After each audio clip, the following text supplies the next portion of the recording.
This is the second video of the PDIA quick series that I'm doing to really encourage social workers to really begin to pay attention to this approach and to this framework. It is groundbreaking. Harvard University has developed it, and I do believe schools of social work and social workers should adopt this on a macro level. We're thinking about systemic change and how do we solve problems like structural racism, like healthcare inequities, like child welfare issues. We have to really pay attention to this type of approach. So in the first video, I talked about two problems that we tend to try to solve as social workers. One of them is a logical problem. This typically is a problem that only requires more of a project-based planning approach. What that means is that we would tend to first identify a solution to that problem, and then secondly, we would then try to implement that solution. If that sounds familiar, that's because that's what we tend to do. And if you've worked in government or if you worked in nonprofit, you may have worked on multiple projects and may have been working on solving different social problems within your role. Typically, when you're in those roles, you would first identify a solution to a problem, and then you would implement it. That works for simple problems. But the issue is we can't take that framework and apply it or implement it to more complex problems. Complex problems like trying to understand structural racism and how to dismantle it, or how to undo poverty in communities of color, actually requires us to utilize more multifaceted skill sets.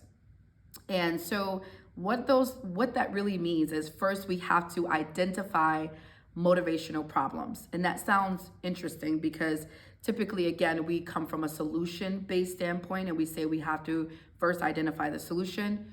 When you're dealing with complex problems, you actually have to identify the problem first.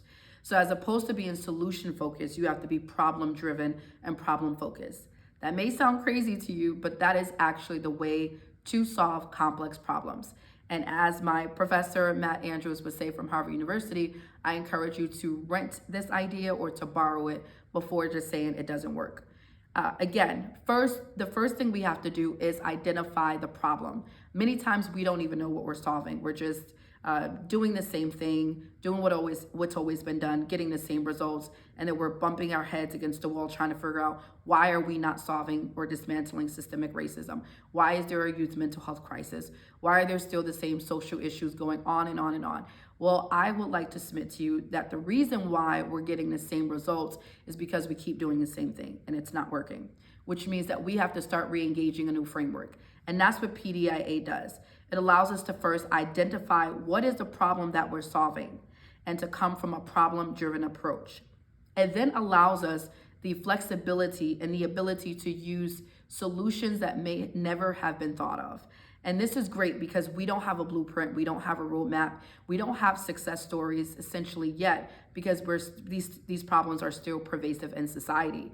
And so we have to allow facilitative emergence to take its place through this strategy. And what that allows us to do is bring a lot of unknowns, or things that we have not considered, or things that we do not yet know, into knowledge, into our knowledge base, so that we can start thinking about different solutions to implement to solve these complex problems.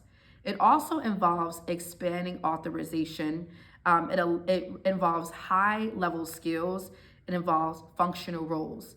And so those are just some very basic concepts to the PDIA framework.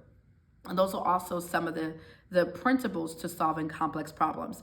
This work is very in-depth. It takes months and sometimes years to understand it, but I'm gonna be breaking it down a little further in the next video, and hopefully I'll continue these series and love to hear what your thoughts are. Thank you.